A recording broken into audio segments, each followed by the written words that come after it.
তিন দশক পর চট্টগ্রামের প্রথম সার্কিট হাউসে জিয়া স্মৃতি জাদুঘরকে পূর্ণাঙ্গ জাদুঘর করার উদ্যোগ নিয়েছে সরকার।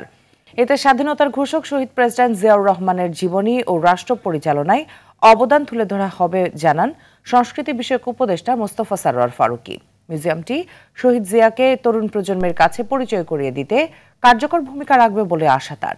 চট্টগ্রাম থেকে স্টাফ রিপোর্টার সাইফুল মাহমুদের পাঠানো রিপোর্ট, জানাচ্ছেন মাহিনা রাফাত। মহান মুক্তিযুদ্ধে দেশের স্বাধীনতার ঘোষণা দিয়ে যিনি ইতিহাসে অমর হয়ে আছেন তিনি শহীদ প্রেসিডেন্ট জিয়াউর রহমান। বিগত ফ্যাসিস্ট হাসিনা সরকার শুধু তার অবদানকে অস্বীকার করেননি, দেশের বিভিন্ন স্থানে তার স্মৃতিচিহ্ন মুছে দেওয়ার চেষ্টা করেছে বারবার। খাদ্য উৎপাদন দ্বিগুণ করতে হবে।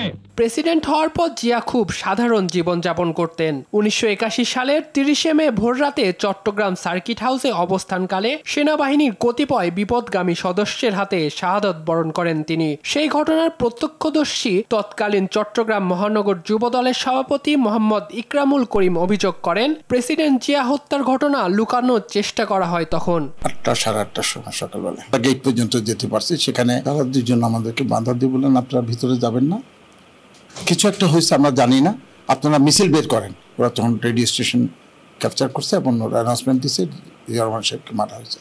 1991 সালে বিএনপি ক্ষমতায় আসলে 1993 সালে চট্টগ্রাম নগরীর কাজীর দেউরি সংলগ্ন সার্কিট হাউসে জিয়া স্মৃতি জাদুঘর প্রতিষ্ঠা করেন তৎকালীন প্রধানমন্ত্রী বেগম খালেদা জিয়া। জাদুঘরটিতে শহীদ জিয়াউর রহমানের ব্যক্তিগত ব্যবহার্য জিনিসপত্র সহ স্থান পায় মুক্তিযুদ্ধের বিভিন্ন নিদর্শন। কিন্তু বিগত ফ্যাসিস্ট সরকারের আমলে জাদুঘরটি ছিল অবহেলিত। প্রয়াত রাষ্ট্রপতি জিয়াউর রহমানের স্মৃতি বিজড়িত দক্ষিণ পূর্ব এশিয়ার অন্যতম সুন্দর স্থাপত্য বেহাল দশায় ক্ষুব্ধ দর্শনার্থীরা। জিয়াউর রহমান হলো বাংলাদেশের সবচেয়ে সফল প্রেসিডেন্ট বা রাষ্ট্রপ্রধান। যে প্রেসিডেন্ট ছিল তার পরবর্তী কার্যক্রম অনেক কিছুই স্মৃতি হিসেবে ধরে রাখছে। তরুণ প্রজন্ম অনেক কিছুই জানি না, যেটা আমাদের জানা দরকার। আমাদের স্বাধীনতার পিছনেও তার অগাধ অবদান রয়েছে। বাজেট বাড়ানোর পাশাপাশি জিয়া স্মৃতি জাদুঘরকে পূর্ণাঙ্গ জাদুঘরে রূপান্তরের কথা জানান সংস্কৃতি উপদেষ্টা। জিয়াউর রহমানের উপর রিসার্চটা করে জানাবে হাইলাইট এবং পয়েন্টগুলো কী কী। এটা আশা করি আমরা আগামী মাসখানেকের মধ্যে করতে পারবো। তারপরে আমরা এটার রেনোভেশনের বা আধুনিকীকরণের কাজ শুরু করব।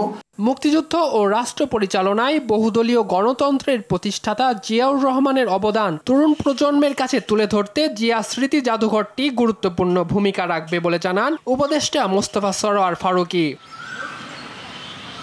মাহিনা রাফাত, RTV।